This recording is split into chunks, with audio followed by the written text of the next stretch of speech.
In today's live lesson, we're going to be talking about one of my all-time favorite ukulele songs called Third Stream and my journey with trying to learn it off and on for the last 14 years, which is kind of wild to think about. So just a little bit of backstory here. There's a tune called Third Stream that was composed by Jake Shimabukuro. And my first exposure to this song was off of his album Dragon, I believe, which came out, I think, in 2006. And back then, I was just sort of starting to play the ukulele and not really taking it seriously. It was more just like, oh, this is fun. I can play a few chords. It's a fun way to experience music in my life. And I saw Jake in concert in that year, 2006, and I saw his While My Guitar Gently Weeps video, and got his album Dragon at his concert.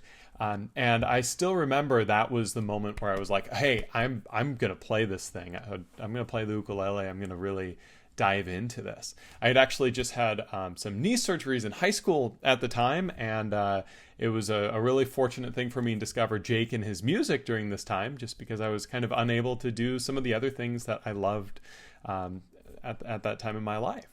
And I remember Third Stream always standing out because of this sort of single note articulation that he does on it, which is very different than any other tune that he plays or tunes that you oftentimes hear on the ukulele.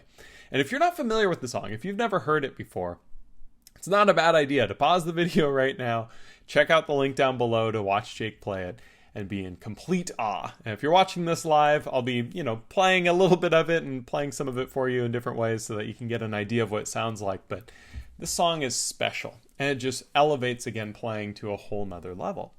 And so just so that you can hear just a little bit of it, this is Third Stream from his live album, which came out in 2009, which is when my journey with Third Stream really started, is with this album. And just a little bit of it sounds something like this.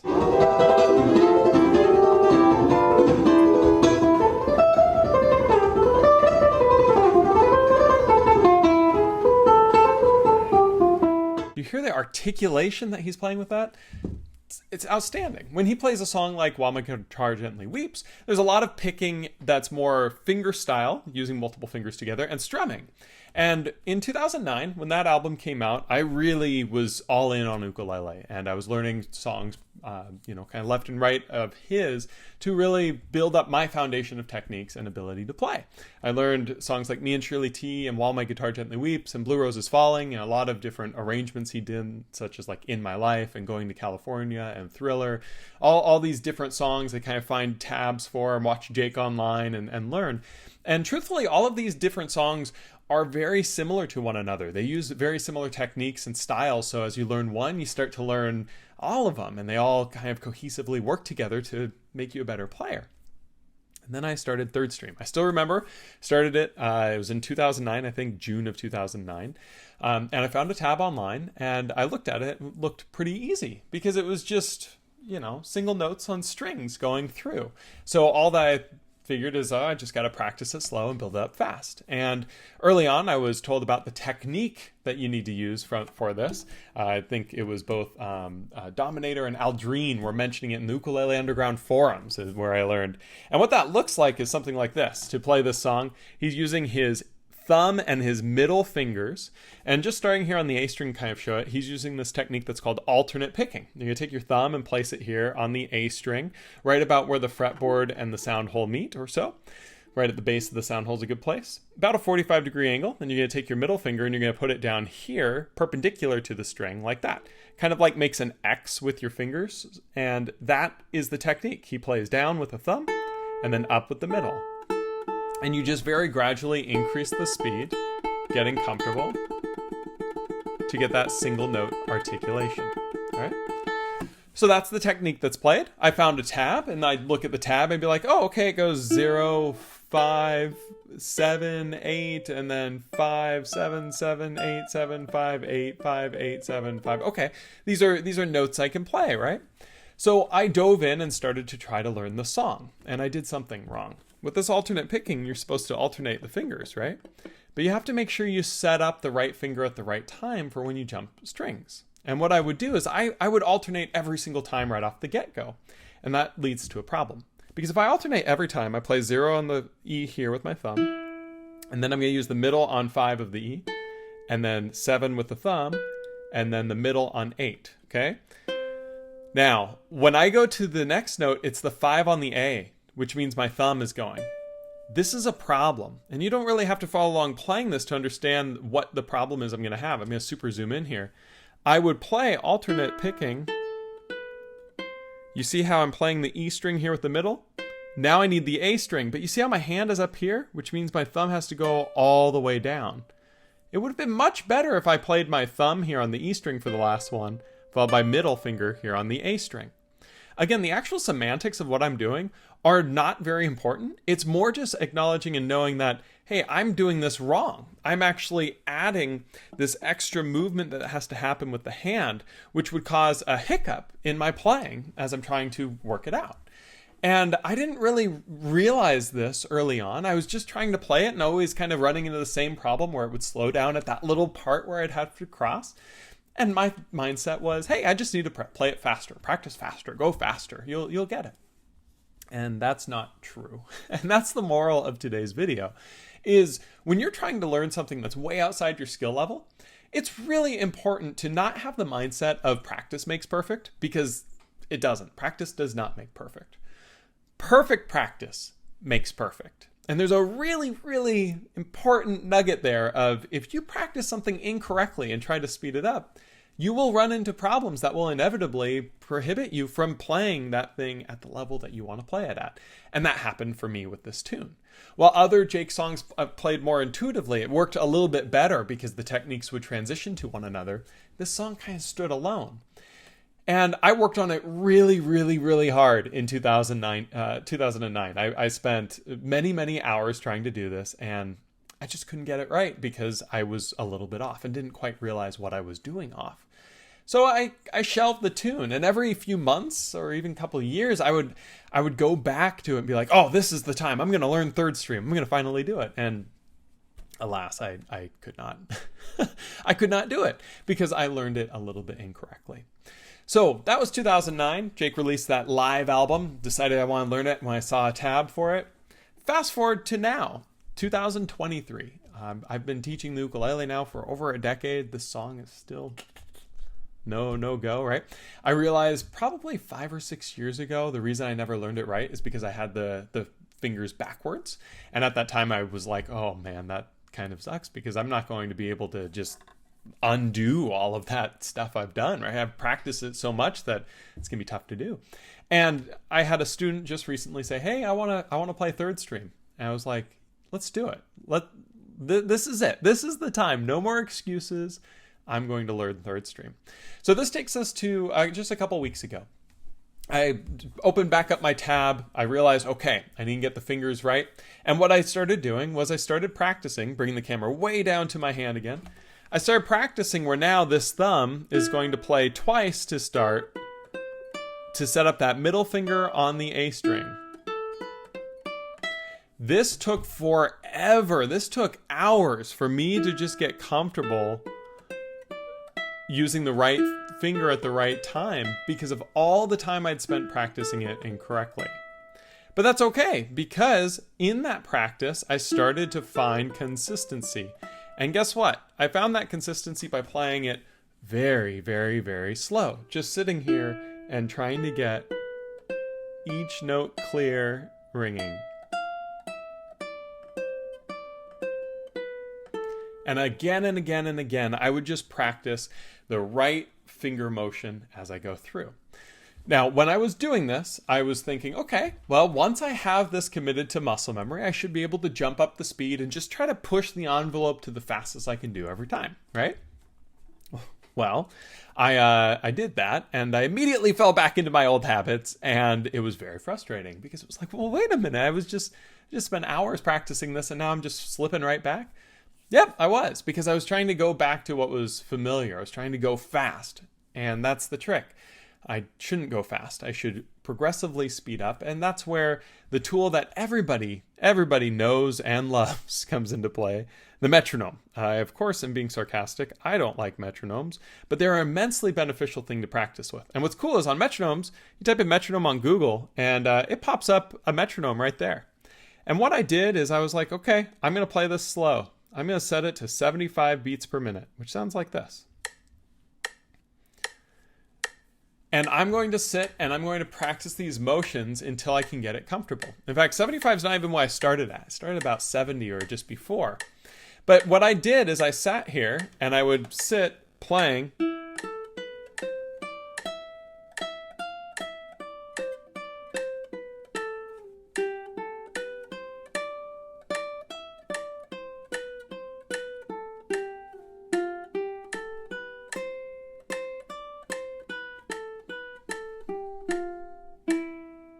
And I would practice this riff at this incredibly slow speed, do some of the strumming as well.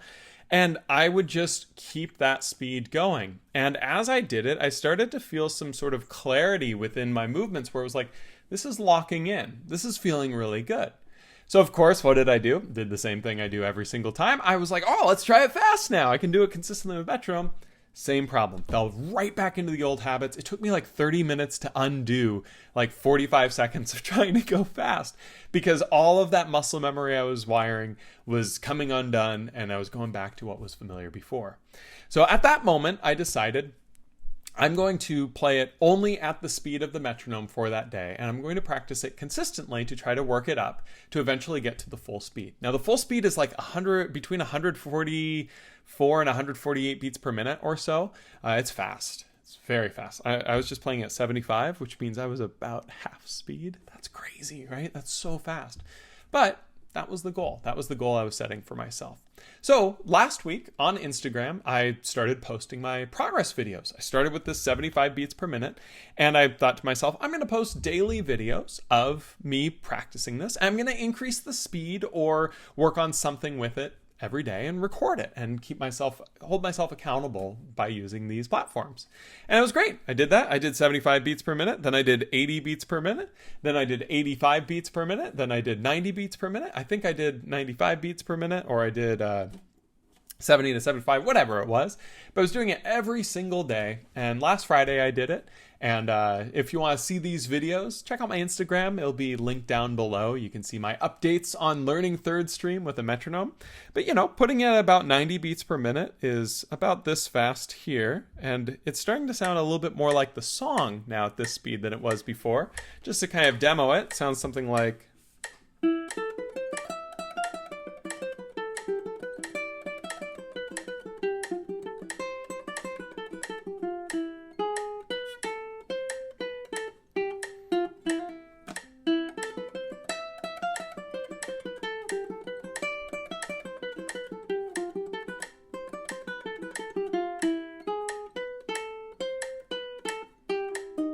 a little strumming.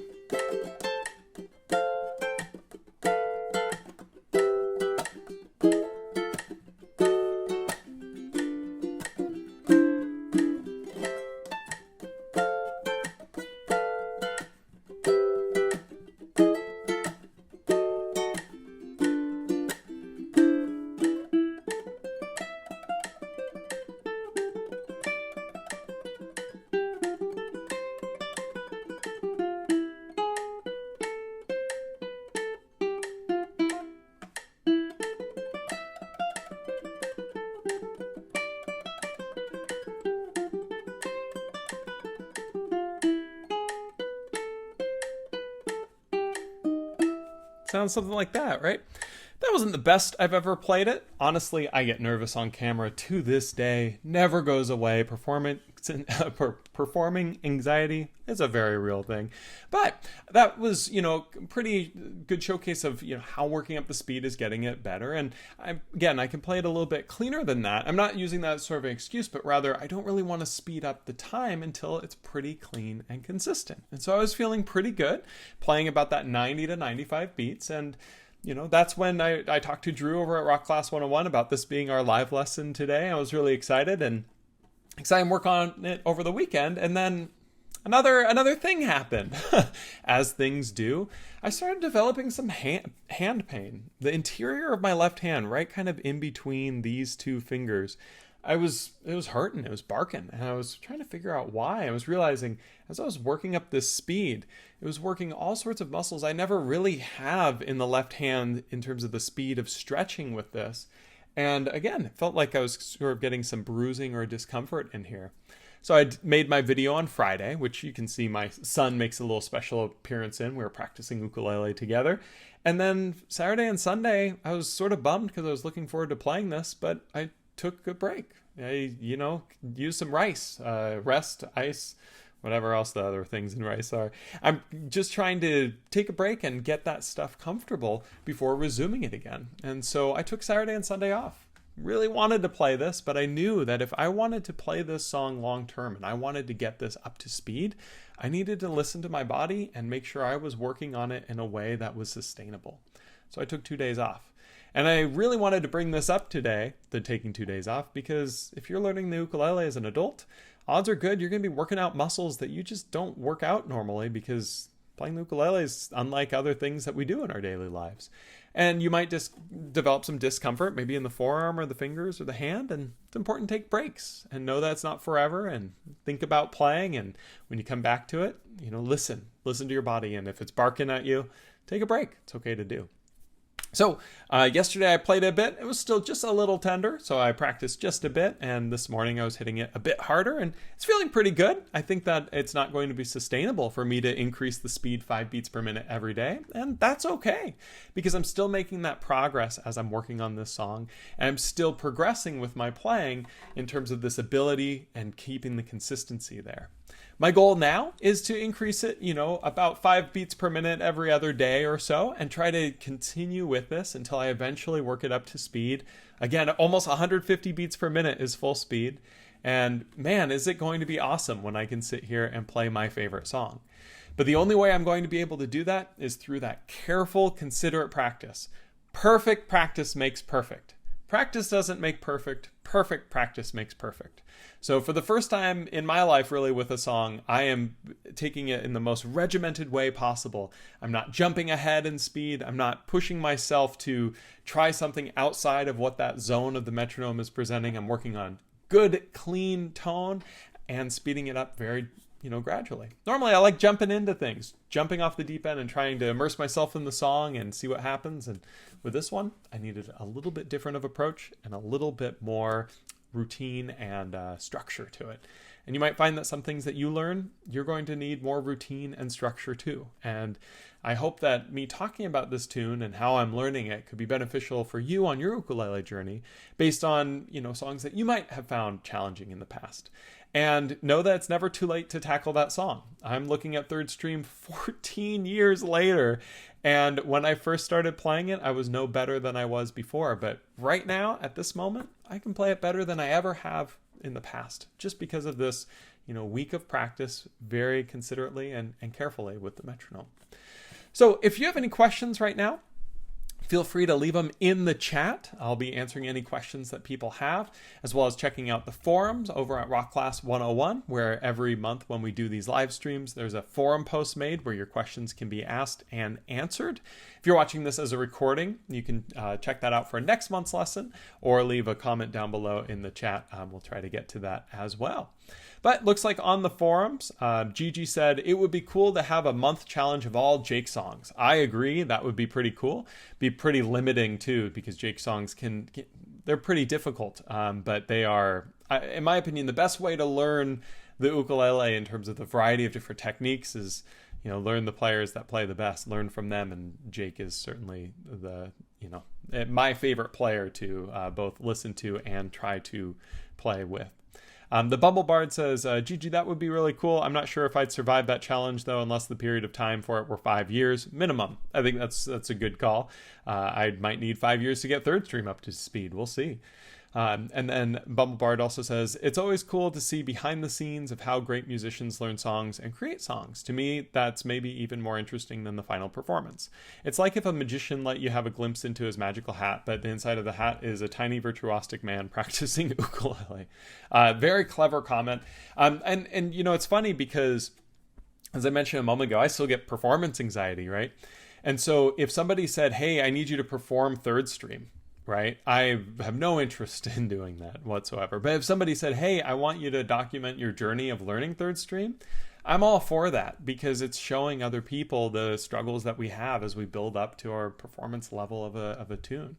This song has haunted me for years, because I've never been able to commit myself to playing it. Notice I didn't say I was never able to play it because I don't know. I never gave it the fair enough shot. I never sat down and practiced as methodically as I needed to with this song because it was so frustrating to, kind of always fall back into the old habits I'd formed. It felt like all that time I spent on it was just wasted.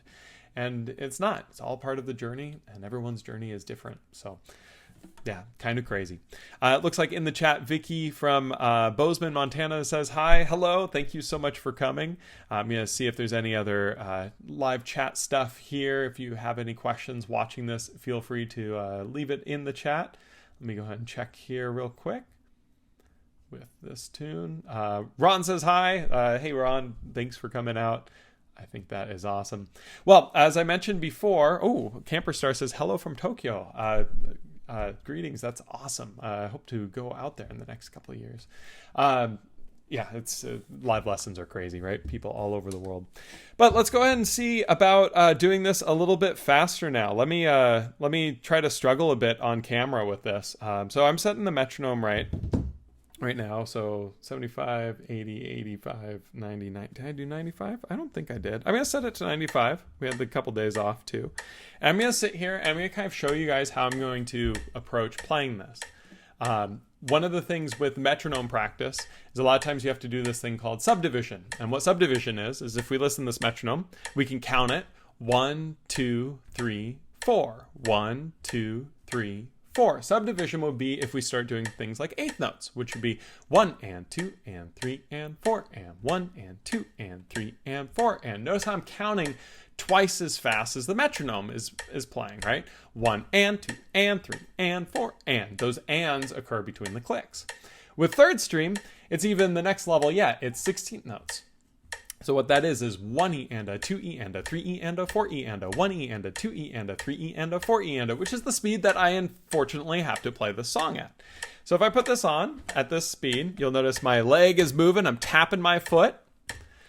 I'm going to try to get comfortable physically with what's taking place here. Camper Star says, when you start increasing your speed, do you have a connection between your breathing and timing? Breathing somewhat. It's more physically than anything else. I tend to kind of almost hold my breath a little bit through some of these lines and then try to exhale between them. But a lot of people do use breath. I use more of a physicality of it. You'll actually notice that my whole body will kind of start moving as I'm practicing. Everybody's a little bit different with that. But getting that foot tapping.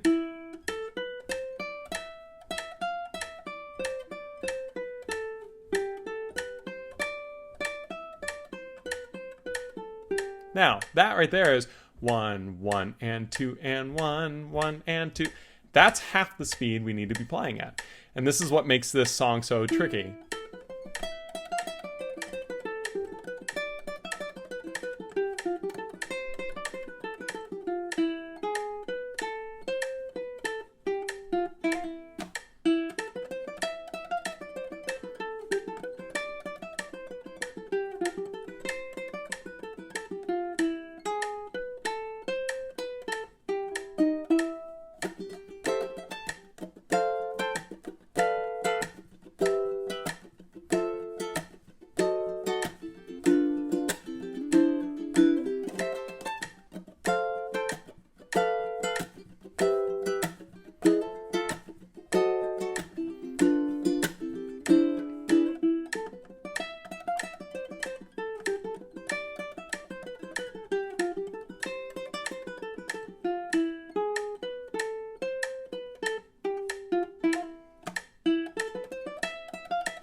So that was okay. That was pretty good. One thing I'm prioritizing with this song is not just the speed I'm playing it, but the clarity. When you listen to Jake play this song, every note is so clearly articulated.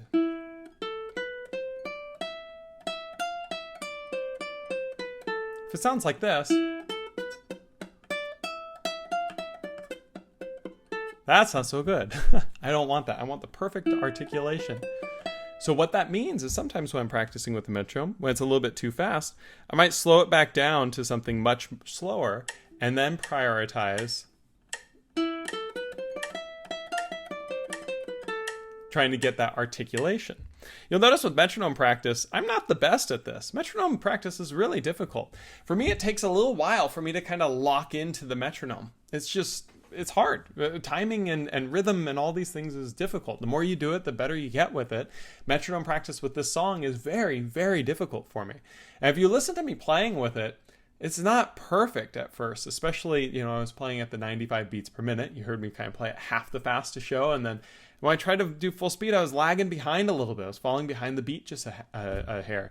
And that's because I was trying to work into it. That's where practicing with the metronome, letting it really continue to go and locking in is so important, where I was just practicing it until I had it just right and then continuing to do it so that that perfect practice will lead to me being able to hopefully someday, eventually, play this perfectly. So it's tough stuff, practicing with the metronome, doing all of this, but really beneficial to your playing. And again, the more you do it, the better you'll get. So this is me sort of almost a weekend off of working with this and getting back into the routine. I can't wait to post these updates throughout the week on Instagram. So check it out if you haven't already to see the updates for me learning third stream. Crazy song, absolutely nuts. So any other questions at all? Let me go ahead and check real quick to see if there's anything else posted. Again, if you're in the chat and you have one question that you'd like to see answered, now is your chance to post it.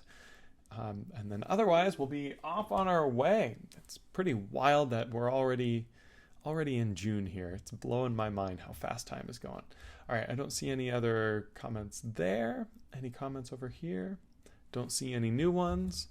All right. Well, thank you all for coming to this live stream and indulging me and talking about one of my favorite ukulele songs ever, Third Stream. Looks like we do have one more question right here of balance. Can you talk about it more? Balance is a very wide concept, right? Do you mean like balance of what you're practicing within a session? Do you mean balance of tone? Do you mean balance of blending different techniques? Do you have a kind of a little bit more specific meaning of balance that you have? While you're thinking about it and typing, one thing with balance in practice, I think it's really important to balance between playing and practicing, making sure that you are working on things that are both challenging you as a player and focusing on that, as well as working on things that are more playing with things that are fun and just sort of enjoyable in the moment. It's really beneficial, I think, to kind of split your energy between the two. But it does look like energy-wise, yeah, that's a pretty loaded question, and Third Stream's a really good example with that. Because what I'm trying to really center myself with this song. It's a very meditative process because normally when you're playing music, you can kind of think a little bit more. And this song doesn't really leave you the time to think when you're learning it because of the running 16th notes and making sure you're getting the right fingers on the right frets at the right time. So for me, what was really beneficial was practicing it at a slow enough speed where I could give it my complete attention and mindfulness of that presence and working that up to be consistent. That's about the 75 beats per minute. As I increase the speed, I need to not increase my intensity in terms of my energy, because I think that's the type of thing that can cause hand issues and stuff like that, is when you tense up to go with the speed that you're playing with, you can run into problems. So for me, I'm trying to keep my energy the same as what I did at 75 beats per minute, which I can't really think about all the things I thought about at 75 beats per minute. So I prioritize what I can think about in that moment. It might not be each individual movement in the same way, but instead I'm thinking about tone or clarity. I'm trying to focus on one aspect, listening to that click and trying to make sure I articulate between them and focusing my energy on being very mindful in that moment. So hopefully that helps a little bit. It's energy-wise, I mean the emotional side. I hope I'm communicating that. Yeah, it's being very calm with it and trying to practice at a speed where I can think about everything and be mindful of what I'm doing in that moment. And as I increase the speed, realizing I can't still think about everything, but I want to be in that same mindful state. So focusing on what I can think about, trying to be very loose, trying to be very calm, because the song certainly does not give you much room for air. So June also said, I came in late. Do you have it all memorized by this time, or do you still rely on the music? Great question. I'm only learning the first part of this song right now. And to be fair, I when I learned it 14 years ago, I learned all the strumming sections and things like that. I don't still remember them all, but they're coming back very quickly because of that. With this practice, I'm actually only playing, how many bars of music am I actually playing? I'm only playing, that's not a lot. I'm only playing effectively 26 bars of music right now. And repeating one thing. So I do have what I'm practicing right now committed to memory because of the working with it. I would say that I got that part committed to memory relatively early on with this practice because I had learned it before. So I still remember which notes to play, but I didn't remember, or I didn't know how to play them correctly. And so it is a good idea to commit things to memory, but you also want to be careful because if you commit something to memory too early on, you can run into the issue of you never look at the tab again and you do something wrong and you don't realize you do it wrong. And then from, like early on in your practice, you're doing the same mistake over and over and over, and you don't look back at the music to fix that mistake. So even if you memorize, it's a good idea to look back at the music. I pulled open the music here for the live stream today to be able to reference it and look at it, even if I'm not using it as I'm playing. So even when you memorize, good idea to use the music. Camper says, thank you for answering my questions at 4:30 a.m. here. First live lesson I watch. I think I'll have some coffee now. I think that's a wonderful idea. I think I will also have some coffee. The more frantic the song, the more critical it is for you to be emotionally stable, I think, personally. I think that when you need to have your body in control to do these very frantic movements, because really, when you're doing this, it's frantic for timing, right? But you can't be frantic with your mindset, because being frantic, high energy leads to more opportunities for mistakes, in my opinion. So the more frantic and high energy the song is, the more grounded and controlled you need to be emotionally. And that's why practicing slow and getting comfortable practicing being in that right headspace can allow you to practice it faster. In fact, go watch videos of Jake Shimabukuro play this song. If you watch him play some other songs that he does some frantic things, sure, you'll see lots of movement and everything else. He's really feeling it, right? You watch him play third stream with these picking parts, he's like this. His head is much more stable. He's not doing this like he is with Gently Weeps and things, even though Gently Weeps is not necessarily easy. Third stream's on this whole other level, right? When you watch him play third stream and he's doing this picking part, he's still calm, collected. I don't think he's tense. I don't think everything is tense. I think it's quite loose, actually. And he's just making sure he's getting comfortable with those movements. And once he goes in the strumming, he loosens up a bit, right? And I think that's because he's just so mindful of that moment. It's not necessarily that he's tense in that moment, but that he is focused. No wasted movements, no wasted efforts. So it's pretty crazy. June says, thank you. Sounds great at the speed you're at now. Yeah, it's finally starting to sound like something at this speed, which is exciting. So hopefully by the end of the week, I can hit 100 beats per minute. My hand doesn't ache at all, which I have students all the time complain about hand pain and things like that. And we talk a lot about taking it easy, doing things that don't hurt it and all that. And this is the first time I've been working on something since, in many, many, many, many years where it hurts.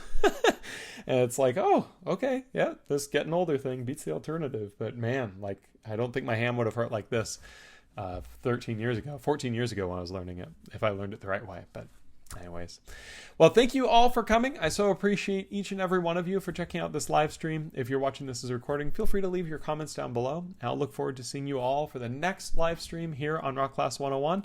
I'll update you all on my Instagram page, so give that a follow. I think it's at the Jumping Flea, and check it out if you want to see my progress both with this song, and I post a lot of skateboarding clips on there too, which I'm not good at all, but love doing. It's the same type of energy, the same type of just enjoying life and trying to grow with different skills. So thank you guys so much. I appreciate you. I'll talk to you soon. Take it easy.